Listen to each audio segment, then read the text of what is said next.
Hello buddies, எல்லாம் நல்லா இருக்கீங்களா? இந்த காணொலியில் நம்ம எதை பற்றி பார்க்க போகிறோன்னா மக்களாட்சி. மக்களாட்சிக்கு வந்து ஆப்ரஹாம் லிங்கன் வந்து என்ன ஒரு டெஃபனிஷன் கொடுத்துருக்காரு அப்படின்னா, மக்களால் மக்களுக்காக மக்களே செய்யும் ஆட்சி மக்களாட்சி அப்படின்னு சொல்லியிருக்காரு.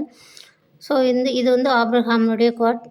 ஸோ வந்து இப்போ உள்ள ஆட்சி, இப்போ இருக்கக்கூடிய ஆட்சி காலங்கள் இந்த மாதிரி நடக்குதா அப்படின்னு கேட்டால் டெஃபினட்டாக இல்லை. அதாவது வந்து ஒரு ரெஸ்பான்சிபிலிட்டிக்காண்டி மக்கள்லாம் ஓட்டு போடுறதோட சரி, அதே மாதிரி பொறுப்பில் இருக்கவங்களும் சரி அவங்க நம்மளுக்கு ஓட் போட்டாங்க, நம்ம ஜெயிச்சிட்டோம் அப்படின்ற ஒரு தெனாவட்டோட திரியிறாங்க. அதாவது வந்து நான் வந்து என்ன சொல்ல வரேன் அப்படின்னா, அதாவது வந்து நம்மளுடைய தலைவர்கள் நம்ம வந்து குறை சொல்ல முடியாது. இப்போ எங்கேயுமே இப்போ வந்து கவர்மெண்ட் ரிலேட்டடாக நம்ம வந்து எங்கே போனாலுமே, அது ஹாஸ்பிட்டல் போனாலும் சரி, அது ரேஷன் கடையாக இருந்தாலும் சரி, அது வந்து பஸ் ஸ்டாண்டாக இருந்தாலும் சரி, எங்கேயா இருந்தாலும் சரி, நம்மளுக்கு வந்து சரியான ஒரு மரியாதை வந்து கிடைக்கிறதில்ல மக்களுக்கு. நிறைய பேர் வந்து இப்போ பொறுப்பில் இருக்கவங்களே வந்து ஹார்ஷாக பேசுகிறாங்க, செய்கிறாங்க. பொறுப்பில் இருக்கவங்களே என்ன செய்கிறாங்க, ஹார்ஷாக பேசுகிறாங்க. இன்னைக்கு போனால் இன்னைக்கு வா, நாளைக்கு வா அப்படின்னு சொல்லி இழுத்தடிக்கிறதுலேருந்து, அண்டு பேங்கிங், எந்த செக்டாராக இருக்கட்டும், கவர்மெண்ட் அப்படின்னு எடுத்துக்கிட்டோம் அப்படின்னாலே ஒரு அலட்சியமாக இருக்காங்க. இது வந்து இந்த மாதிரி விஷயத்த வந்து யாரும் இது வரைக்கும் பற்றி யார்கிட்டையும் பேசுனாங்களா இல்லையான்னு தெரியலை. ஆனால் வந்து இந்த மக்களில் வந்து பாதிக்கப்பட்டவங்களில் நானும் ஒரு பொண்ணு, சரிங்களா? எங்கே போனாலும் வந்து வரிசையில் நில்லுங்க சொல்கிறது ஓகே, ஆனால் அலக்கழிக்கிறது, தங்களுடைய அதிகாரத்தை பயன்படுத்தி அவங்கள வந்து மிரட்டுறது, சின்ன பிள்ளைங்களாக இருந்தாலும் பெரியவங்களாக இருந்தாலும் மிரட்டுறது, வைக்கிறது, இந்த மாதிரி தான் வந்து இன்றைய நடைமுறையில் வந்து போயிட்டுருக்கு. ஸோ வந்து இதெல்லாம் வந்து நம்ம வந்து கண்டிப்பாக மாற்றணும். இது வந்து மக்களால் மட்டும்தான் முடியும். அதாவது வந்து மக்களெல்லாம் வந்துட்டு நல்லா யோசிக்கணும். வாக்கு போடுறதுக்கு முன்னாடி வந்து நல்லா யோசிக்கணும். இவங்களுக்கு போட்டால் இவங்க வந்து நல்லா செய்வாங்களா? இப்போ வந்து ஒரு 2 பேர் மட்டும்தான் வந்து சூஸ் பண்ணிகிட்டே இருக்காங்க மக்கள். இப்போ ஃபஸ்ட்டு வந்து டிஎம்கே அல்லது ஏடிஎம்கே 2 பேர்த்தில் யாராவது ஒருத்தரை தான் வந்து சூஸ் பண்ணிகிட்டே இருக்காங்க. ஒரு மற்ற கட்சியில் இருக்க அவங்களுக்கு வாய்ப்பு தரலாம். அது மட்டும் இல்லாமல் நான் வந்து யாருக்குமே எந்த ஒரு கட்சிக்குமே எதிரி கிடையாது. நான் என்ன சொல்ல வந்தாலும் அது மக்களுக்கு வந்து பயனுள்ள தகவலாக இருக்கும் அப்படின்னு மட்டும்தான் நான் அந்த விஷயத்த வந்து மக்கள்கிட்ட வந்து ஷேர் பண்ணுவேன். இப்போ நான் சொல்ல போகிறதும் அப்படி தான்.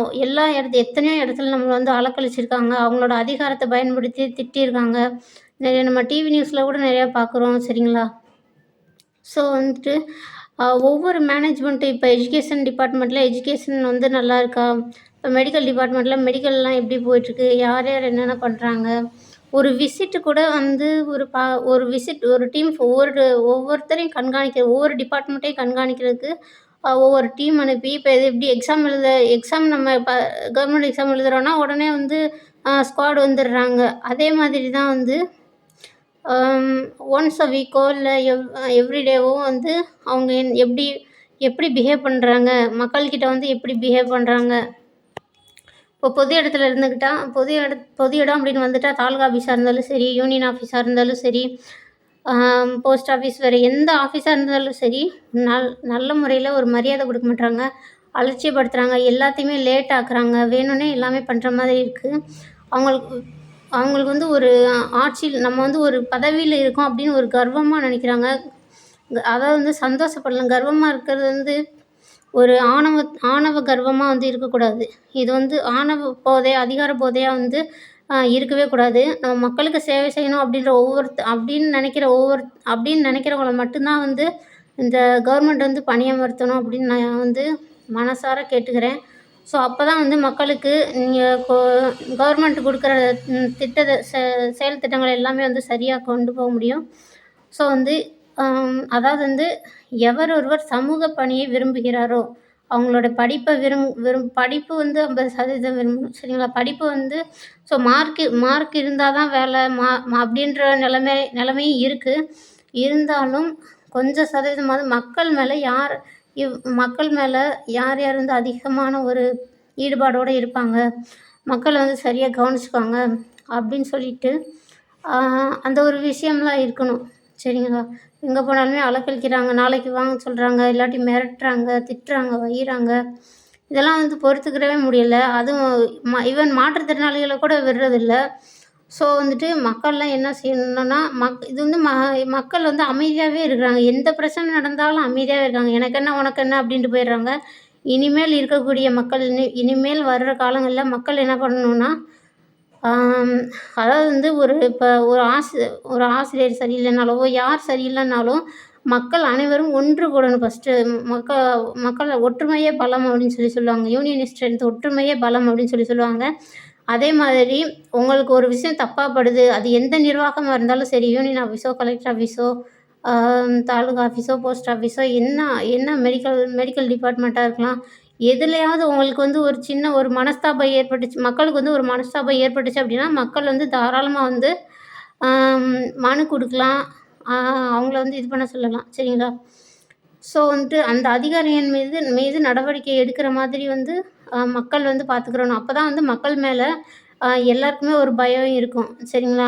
ஒரு படத்தில் கூட விஜய் வந்து சட்டத்தை எல்லாருக்கும் சொல்லிக் கொடுப்பாரு. சட்டத்தை எல்லாத்துக்கும் சொல்லிக் கொடுத்து அவங்களெல்லாம் விழிப்புணர்வு நிலையில் வந்து இருக்க சொல்லுவார். ஸோ அந்த மாதிரி தான் நம்மளுமே வந்து என்னென்ன சட்டம் இருக்குன்னு தெரிஞ்சுக்கணும். நம்ம வந்து தெரியாததை வந்து மக்களாகிய நாம் வந்து தெரியாத விஷயங்கள் நிறையா இருக்குது. அதை வந்து தெரிஞ்சுக்கணும். லாஸ்லாம் கரெக்டாக தெரிஞ்சுக்கணும். இவங்க யாருந்தா இருந்தாலும் அவங்கக்கிட்ட தான் நம்ம போய் மண்டி போட்டு நிற்க போகிறோம் அப்படின்னாலுமே, வேறு நல்ல விதமான மனிதர்கள் வந்து கண்டிப்பாக வருவாங்க. ஒருத்தர் ட்ரான்ஸ்ஃபர் பண்ணி விடலாம், அல்லது அவங்கள வந்து வேலையை விட்டு நீக்கலாம். சரிங்களா? நீங்கள் வந்து மக்களாகிய நாம் தான் என்ன செய்யணும், படி எடுத்து வைக்கணும். சரிங்களா? நம்மளுக்கு வந்து தவறு மக்களுக்கு தவறு இழைக்கிறாங்க அப்படின்னு தெரிஞ்சிட்டா, ஒவ்வொருத்தரும் சும்மா இருக்கக்கூடாது. அனைவருமே ஒன்று கூடி போராட்டம் பண்ணி, நியாயம் கேட்டு, அதுக்கு இது பண்ணாமல் வந்து விடக்கூடாது. ஒரு சில விஷயங்கள், சின்ன சின்ன விஷயங்கள வந்து விட்டுறீங்க, பெரிய விஷயங்கள பிடிச்சிடுறீங்க. சிறு துளி பெருவெள்ளம்னு சொல்லுவாங்க. ஃபஸ்ட்டு ஆரம்பத்துலேருந்தே கிள்ளி எறியணும் அப்படின்னு சொல்லுவாங்க. ஸோ அதே மாதிரி தான் வந்து மக்கள் எல்லோருமே தனக்கு ஒரு தீங்கிழைக்கிறார், ஒரு அலுவலர் நமக்கு வந்து தீங்கிழைக்கிறாரு அப்படின்னா, அவர் வந்து கண்டிப்பாக மேலிடத்துல சொல்லணும். அது மட்டும் இல்லாமல் மக்கள் வந்து நம்மளை ஏதாவது இப்போ நாங்கள் வந்து ஒரு கம்ப்ளைண்ட் கொடுத்தோம்னா, எது கம்ப்ளைண்ட் கொடுத்தீங்க வைப்பீங்கன்னு மறுபடியும் வந்து மிரட்டல் விடுவாங்க. அதனால தான் மக்கள் வந்து பயந்துக்கிட்டு பாதி பேர் வந்து மனுவே எதுவும் இது வட்டாட்சியர் அலுவலராக இருக்கலாம், அல்லது கலெக்டர் ஆஃபீஸில் வந்து ஏன் மனு கொடுக்க தயங்குறாங்க அப்படின்னா, அவங்க வந்து மறுபடியும் வந்து நம்மளை த்ரெட்டன் பண்ணுவாங்க அப்படின்னு நினச்சிட்டு தான் அவங்க பாதி மக்கள் வந்து மனு கொடுக்கறதே கிடையாது. ஸோ அதனால் ஐ டிமாண்ட் யூ ஸோ நான் எல்லார்கிட்டையும் கெஞ்சி கேட்டுக்கிறேன். அதாவது வந்து இந்த பெரிய பொறுப்பில் இருக்க எல்லாருமே வந்து பொறுப்பாக நடந்துக்கணும். அப்படி இல்லாத பட்சத்தில் நம்மளுடைய தலைமை அலுவலகத்தில் நம்ம வந்து கம்ப்ளைண்ட் பண்ணி நமக்கான உரிமையை வந்து கேட்டு பெறலாம். நன்றி, வணக்கம்.